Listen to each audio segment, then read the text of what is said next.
Hello अस्सलाम वालेकुम guys, good morning. कैसे हैं आप लोग?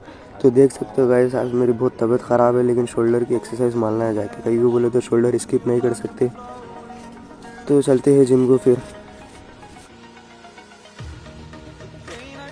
तो गाइस जिम को जाके डबल हैंड शोल्डर प्रेस मार लिया।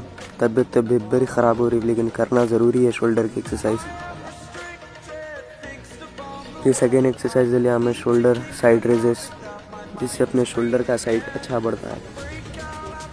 फिर थर्ड एक्सरसाइज ले ली मैंने मार्बर अपराइट रो। फिर लास्ट एक्सरसाइज ले ली मैंने फेस पुलअप।